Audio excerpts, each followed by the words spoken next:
कैसे हो दोस्तों। आज हम डिस्कस करने वाले हैं 7 business challenges for the startup. Startup शुरू करना आपको आसान लगता है, आपके पास एक आइडिया है, आप मेहनत करने के लिए रेडी है, आप इन्वेस्टर को भी लेके आ सकते हैं, आप टीम भी बना सकते हैं। लेकिन सच्चाई ये है कि 10 में से 9 स्टार्टअप जो होते हैं वो 5 साल के अंदर ही बंद हो जाते हैं। मैं फिर से रिपीट कर रहा हूँ कि 10 में से 9 स्टार्टअप है वो अगले 5 साल में ही बंद हो जाते हैं, क्योंकि स्टार्टअप उन चुनौतियों के लिए तैयार नहीं होता, इसलिए ऐसा होता है। तो आगे हम डिस्कस करेंगे वो कौन सी 7 चुनौतियां है जिसके कारण जो स्टार्टअप होते हैं वो बंद हो जाते हैं। सो पॉइंट नंबर 1, मार्केट में जरूरत नहीं है और ज्यादा कंपटीशन। तो सबसे पहली गलती ये हम करते हैं कि हम मार्केट में प्रोडक्ट या सर्विस लॉन्च कर देते हैं, बट हम कभी भी मार्केट एनालिसिस और रिसर्च नहीं करते कि उस प्रोडक्ट और सर्विस की मार्केट में जरूरत है या नहीं है। यहाँ पे मैं एक आपको एग्जांपल देने वाला हूँ कि 2012 में हाइक मैसेंजर ऐप, HI की हाइक मैसेंजर ऐप जो मार्केट में लॉन्च हुई थी इन इंडिया, और आगे जाके क्या हुआ, वो व्हाट्सएप के साथ कॉम्पीट नहीं कर पाई और 2021 में वो बंद हो गई। तो लेसन लर्निंग ये यहाँ पे ये हमको रहेगा कि क्या हमको वो प्रोडक्ट की जरूरत थी या नहीं। अगर प्रोडक्ट थी और चल रही थी तो वो ग्लोबल प्लेयर के साथ कॉम्पीट कर पाई या नहीं कर पाई, तो वो भी जरूरी है कि आप कंपटीशन में टिक पाओगे या नहीं टिक पाओगे। पॉइंट नंबर 2, पैसे की कमी और गलत फाइनेंशियल प्लानिंग। बहुत से स्टार्टअप पैसे की वजह से नहीं बंद होते, वो पैसे के गलत इस्तेमाल से बंद हो जाते। पहले 6 महीने में फैंसी ऑफिस बना दिया, ओवर हायरिंग कर लिया, और बहुत से मार्केटिंग पे एक्सपेंस कर दिया, बहुत से सॉफ्टवेयर लाइसेंस सॉफ्टवेयर ले लिया। बट आपको ये देखना पड़ेगा कि आपके पास एक ग्राहक भी नहीं है और आप इतना एक्सपेंस कर रहे हो।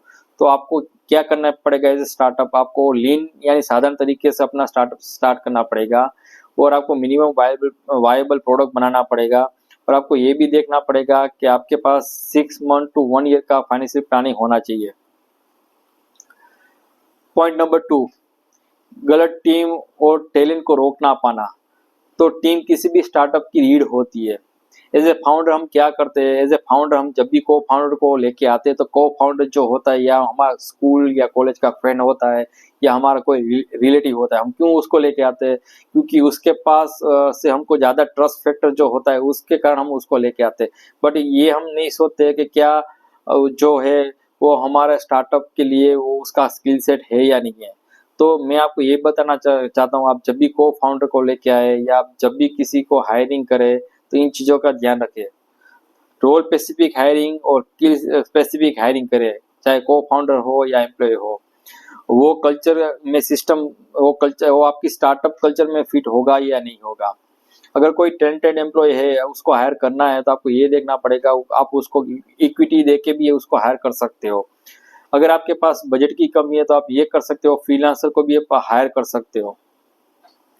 कोई खास पहचान नहीं है। अगर आपके पास आपकी प्रोडक्ट की कोई यूएसपी नहीं है, यूनिक सेलिंग प्रोपोजिशन, और आपका प्रोडक्ट का कोई नीश एरिया नहीं है, तो आप खुद को आपको पता नहीं है तो आपका जो कस्टमर बेस है उसको कहाँ से पता चलेगा और आपके पास आके क्यों वो परचेस करेगा। तो एज ए स्टार्टअप आपको ये ध्यान रखना पड़ेगा कि आपके पास यूएसपी क्या है और नीश एरिया क्या है। फॉर एग्जांपल मैं यहाँ पे बोल सकता हूँ कि सपोज आप ऑनलाइन फूड ऑर्डरिंग सर्विस की ऐप लॉन्च करना चाहते हो, तो जोमेटो है, स्विगी है, तो आप लॉन्च करोगे तो आपके पास ये होना चाहिए कि आपके पास यूएसपी क्यों है, वहां से जो कस्टमर है आपके पास क्यों आएगा, आपकी ऐप क्यों यूज करेगा, तो आपको ये पता होना चाहिए। Then and then you are able to survive in the startup. Niche area की बात करो कि नीश एरिया में आप ये भी कर सकते हो कि सपोज आपको कोई कोचिंग का बिजनेस स्टार्ट करना है तो आप ये सिर्फ यूपीएससी का कोचिंग दे सकते हो, या आप सिर्फ मैथमेटिक्स का कोचिंग दे सकते हो। तो ऐसे आप अपने नीश एरिया फाइंड करो और अपना स्टार्टअप स्टार्ट करो। पॉइंट नंबर 5, खराब मार्केटिंग और ग्राहक को रिटेन नहीं कर पाना। तो आपकी प्रोडक्ट चाहे कितने भी अच्छे हो, बट आपकी प्रोडक्ट की नॉलेज या सर्विस की नॉलेज कस्टमर के पास नहीं है तो वो कैसे परचेस करेगा। तो आपको ये करना पड़ेगा, अभी जो मार्केटिंग का ट्रेंड चल रहा है उसको एडेप्ट करना पड़ेगा। जैसे इंस्टाग्राम है, व्हाट्सअप है, यूट्यूब रील्स है, उसको बनाना पड़ेगा और अपनी प्रोडक्ट सर्विस को मार्केट करना पड़ेगा। दूसरा, रिटेंशन पॉइंट ऑफ व्यू में आपको बताऊं तो जो पुराने जो कस्टमर है तो आप उसको डिस्काउंट दे के उसको रिटेन कर सकते हो। या रेफरल स्कीम से उसको रिटेन कर सकते हो, या पर्सनल टच देके भी उसको रिटेन कर सकते हो। यहाँ पे मैं एक एग्जांपल देना चाहता हूँ कि कोई लोकल स्किन केयर ब्रांड जो है वो इंस्टाग्राम में रील्स बनाती है, और वो किसकी रील बनाती है, वो रील बनाती है स्किन केयर एजुकेशन की। तो उससे क्या होगा, उससे ये होगा कि उसका रिपीट कस्टमर के बेस जो है वो इंक्रीज होगा, और नए कस्टमर भी आके उसके साथ जुड़ेंगे। पॉइंट नंबर 6, बहुत जल्दी या बहुत देर से स्केल करना। तो कई बार हम क्या गलती कर देते हैं, हम 5 शहरों में अपना एक्सपांशन कर देते हैं, बट हमारे पास ऑपरेशन बैंडविड्थ ही नहीं है, हमारे पास इतना बजट भी नहीं है, हमारे पास एसओपी भी नहीं है, और हम एक्सपांड कर देते, तो आगे जाके आपका स्टार्टअप जो है वो फेल हो जाता है। दूसरी गलती हम क्या करते हैं, दूसरी गलती हम ये करते हैं कि कई बार हम सिर्फ सोचते ही रह जाते हैं, और हमारा कॉम्पिटिटर जो है वो हमसे आगे निकल जाता है। तो ये भी आपको ध्यान रखना पड़ेगा। तो यहाँ पे मैं एक एग्जांपल देना चाहता हूँ ब्लैकबेरी मोबाइल फ़ोन का। तो वो बिजनेस कम्युनिकेशन में बहुत ही यूज़ होता था इन 2002, 2004, 2005 में।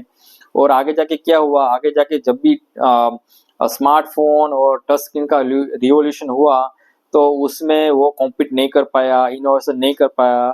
तो आगे जाके एप्पल और एंड्रॉयड जो है वो आगे बढ़ गए, और उनका मोबाइल फ़ोन का जो डिपार्टमेंट था वो क्लोज हो गया।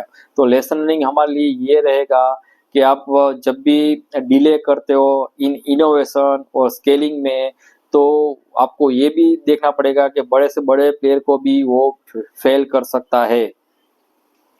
पॉइंट नंबर 7, समय के साथ बदलाव न करना। जो बदलाव को अपनाता नहीं है वो टिक नहीं पाता।